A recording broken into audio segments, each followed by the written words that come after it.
আসসালামু আলাইকুম প্রিয় ভাই ও বোনেরা, আশা করি আপনারা সকলে ভালো আছেন। আজকে আমি আপনাদের যে ঘটনাটি শোনাতে চলেছি, এই ঘটনাটি আমার এক ভাইয়ের সাথে ঘটেছে, যার শেষ আমি আমার নিজের চোখে দেখেছি এবং তাকে দেখার পরে আমার রূহ পর্যন্ত কেঁপে ওঠে। কবরস্থান এমন একটি জায়গা যার নাম শুনলে মানুষের ঈমান তাজা হয়ে ওঠে এবং এক মুহূর্তের জন্য মৃত্যুর কথা আমাদের সকলেরই স্মরণ হয়ে যায়। নিজের সামনে অনেকগুলো কবর দেখে আমরা ভয়ে জর্জরিত হয়ে যাই এবং কারো কারো জীবনের সমস্ত গুনাহ মনে হতে থাকে এবং তার উপরে আফসোস হতে থাকে। আমাদের মন ভয়ে কেঁপে ওঠে এটা ভেবে যে এই কবরের মধ্যে কবরবাসীদের কি অবস্থা হচ্ছে। আমি প্রায় দেখেছি কবরস্থান দেখে অনেকে ভয় পায়। এছাড়াও রাতের বেলা মানুষ কবরস্থানের পাশে দিয়ে যাওয়ার সময় অনেক সাবধানতার সাথে যায়, কিন্তু আমি কখনো কবরস্থানকে ভয় পেতাম না। যার কারণ হচ্ছে আমার বাবা একজন কবর খননকারী। প্রায় কয়েক বছর ধরে আমার বাবা এই একই কাজ করে আসছেন। আমার বাসা ছিল সেই কবরস্থানের পাশেই। এরপর যে ঘটনাটি ঘটল তা জানার আগে অবশ্যই এই ভিডিওটিতে একটি লাইক দিন এবং আমাদের চ্যানেলটি সাবস্ক্রাইব করে নিন। এছাড়াও সবাই সবার জন্য দোয়া করি মন থেকে। কমেন্ট বক্সে লিখুন আমিন। আমি দেখে এসেছি মহিলা মানুষের জানাজা বেশিরভাগ রাতের বেলায় পড়ানো হতো। আর আমার চেয়ে বড় আমার একটা ভাই ছিল, যে আমার চেয়ে 5 বছরের বড়। কয়েক মাস আগে আমাদের সাথে যে ঘটনাটি ঘটেছে সেটি একটি অনেক ভয়ঙ্কর ঘটনা ছিল। আমি এখনও যখন সেই ঘটনাটির কথা ভাবি তখন আমার গায়ের লোম দাঁড়িয়ে যায় এবং মনে হয় আমার হার্ট যেন বন্ধ হয়ে আসছে। এখনও আবার যখন সেই ঘটনাটি মনে পড়ে তখনই আমার চোখ থেকে পানি পড়তে শুরু করে। আমাদের ঘরের পিছন পাশে সেই কবরস্থান, যেখানে আমার বাবা কবর খনন করতেন। কয়েক মাস আগের কথা, যখন সেই কবরস্থানের মধ্যে আজব আজব ঘটনা শুরু হয়ে যায়। যখনই সেখানে কোনো যুবতী মহিলাকে দাফন করা হতো, পরের দিন সেই মাইয়াত গায়েব হয়ে যেত। আমাদের এলাকার পুলিশ এখন পর্যন্ত সেই মানুষটিকে ধরতে পারেনি। সারারাত গোরস্থানে পাহারা দেওয়ার পরেও পুলিশ এখন পর্যন্ত ধরতে পারেনি সেই চোরকে। এটা জানার জন্য পুলিশ আমার বাবাকে পুলিশ ফাঁড়িতে ডাকেন এবং ওনাকে জিজ্ঞাসা করেন। আমার বাবা অনেক বেশি বৃদ্ধ হয়ে গেছেন। তিনি পুলিশ স্টেশনে গিয়ে পুলিশকে বলেছিলেন, আমার এখন অনেক বয়স হয়ে গেছে, আমি এখন কবরস্থান পাহারা দিতে পারবো না, আর তাই আমি শুধুমাত্র কবর খনন করি। বিস্ময়কর বিষয় হচ্ছে পুলিশ এখনও সেই চোরের ব্যাপারে কোনো তথ্যই পায়নি, যে এই কাজগুলো করেছিল। এখন মানুষের মধ্যে এই অবস্থান নিয়ে অনেক বেশি ভয় জেগে উঠেছে। কেউ কেউ বলছে সেই কবরস্থানের মধ্যে কোনো দুষ্ট জিন আসর করেছে, এই জন্য তারা সেই মাইয়াতদেরকে খেয়ে ফেলে। মানুষজন এই কবরস্থান থেকে অনেক বেশি ভয় পেতে শুরু করে, কিন্তু তারপরও কোনো না কোনো মাইয়াত প্রায় আসতো। কিন্তু যদি মাইয়াত কোনো মহিলা হয় তাহলে তিনি অবশ্যই গায়েব হয়ে যেতেন। এই খবর শুনে আমি অনেক বেশি আফসোস করতে থাকি, আমাদের এলাকা কতটা খারাপ হয়ে গেছে। মহিলা মানুষ এখন মরেও শান্তি পাচ্ছে না। যখন এই ঘটনাটি ঘটেছিল তখন আমার ভাইয়ের স্বভাবেও কিছু পরিবর্তন দেখা যাচ্ছিল। আমার দোষ হচ্ছে এমন একটি বিষয় লুকিয়েছি সবার কাছে, যার কারণ আমাদের ঘর সকলের চোখে খারাপ হয়ে ওঠে। আমি এখনও আমার সেই কথার জন্য আফসোস করি এবং আমি চিন্তা করি, যদি আমার আল্লাহ আমাকে জিজ্ঞেস করেন তাহলে আমি কি উত্তর দেব। এই কথাটি তখনকার যখন প্রতিদিন মহিলাদের মাইয়াত গায়েব হয়ে যাচ্ছিল। আমার বড় ভাই অনেক ভালো একজন মানুষ ছিলেন, কিন্তু তিনি কোনো কাজ করতেন না।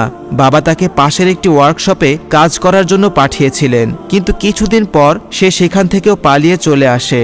সে যখন সব সময় বাসায় থাকত তখন বাবা তাকে প্রায়ই কবরস্থানে নিয়ে যেত, কিন্তু কয়েক মাসে একদিন বাবার অবস্থা অনেক খারাপ ছিল, আর তাই কবরস্থান খনন করার কথা বাবা আমার ভাইকে বলে। আমার ভাই মুখ কালো করে সেখানে গিয়েছিল, কেননা সে কবর খনন করা একদম পছন্দ করত না। কিন্তু সে বাবার সামনে নিষেধ করতে পারেনি।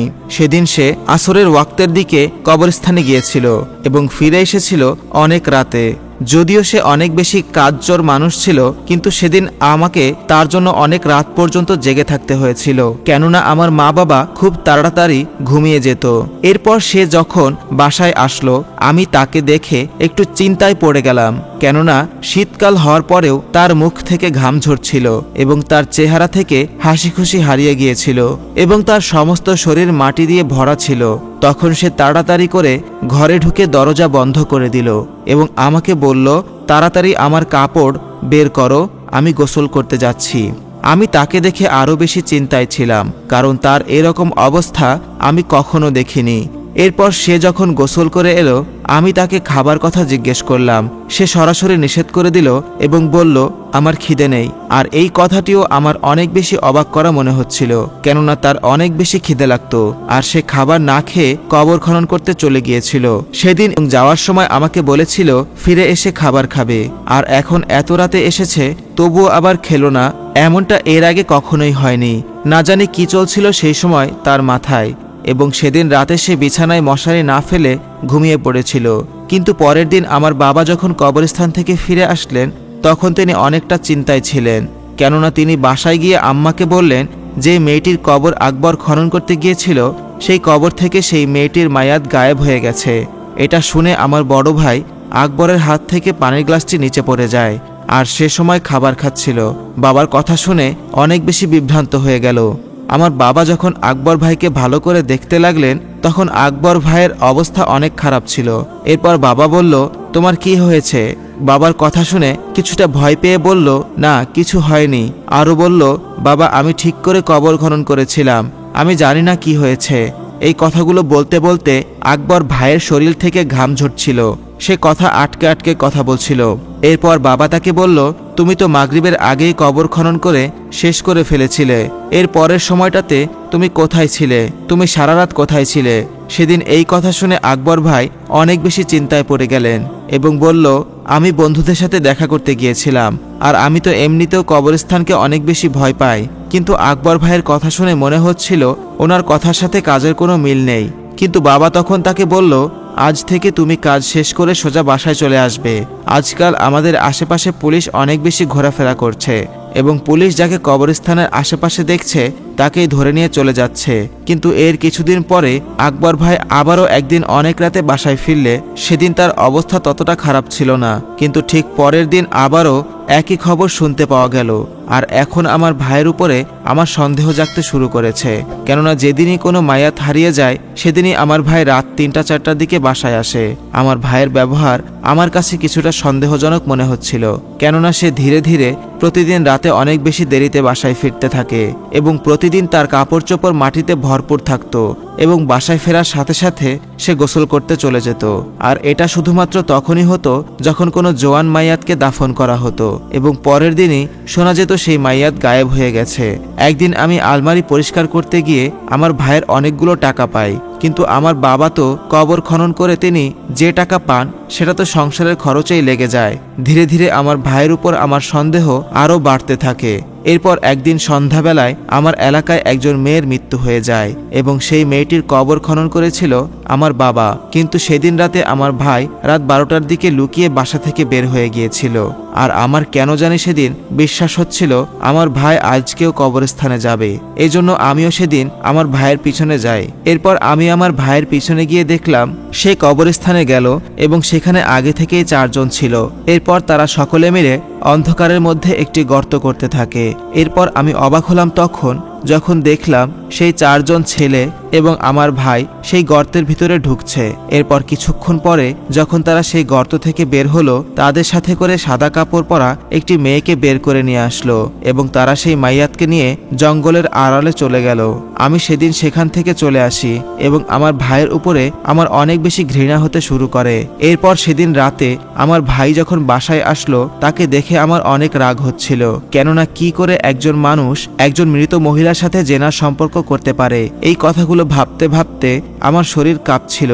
প্রথমে আমার ইচ্ছা হয়েছিল পুলিশকে সবকিছু বলে দেই, কিন্তু আমি বলতে পারিনি। কিছুদিন পরে যখন ভাই অনেক রাতে বাসায় ফিরল, তখন অনেক জোরে জোরে চিৎকার করছিল, আর আমি এটা শুনে অনেক বেশি ভয় পেয়ে গিয়েছিলাম, কেননা সে এতই বেশি জোরে চিৎকার করছিল যে তার চিৎকার সম্পূর্ণ এলাকা জুড়ে ছড়িয়ে পড়ছিল। আমি তাড়াতাড়ি করে দরজা খুলে যখন দেখলাম তার অবস্থা অনেক খারাপ, আর তার সম্পূর্ণ হাত কালো চুলে ঢাকা, এবং তার হাত থেকে রক্ত ঝরছিল। আমি তখন জিজ্ঞেস করলাম, কি হয়েছে তোমার হাতে? তখন সে বলল, আমি একটি কবরের মধ্যে হাত দিয়েছিলাম, আর সেই মায়াতের মনে হয় আযাব হচ্ছিল, আর সেখানেই আমার হাতে কিছু একটা অনেক জোরে আঘাত করে। এরপর থেকেই আমার এত বেশি কষ্ট হচ্ছে যে আমি আর সহ্য করতে পারছি না। এরপর আমার ভাইয়ের হাত অনেক ডাক্তারকে দেখানো হলো, কিন্তু কোনোভাবেই তার হাত ভালো হলো না। এরপর 4 দিন পরেই সেই হাতের বেদনায় সে মারা যায়। কিন্তু সবচেয়ে আশ্চর্যজনক বিষয় হচ্ছে, ভাই তার জীবনে মৃত মেয়ের সাথে জেনা করার কারণে তার সম্পূর্ণ শরীর কালো চুলে ভরে গিয়েছিল। এরপর মানুষ তার ব্যাপারে অন্য কিছু জিজ্ঞেস করার আগেই আমার বাবা তাকে তাড়াতাড়ি গোসল করিয়ে দাফন করে ফেলে। তো ভাইরা, এই ছিল আজকের ঘটনাটি। তো দেখা হবে ইনশাআল্লাহ পরবর্তী ভিডিওতে। আল্লাহ হাফেজ।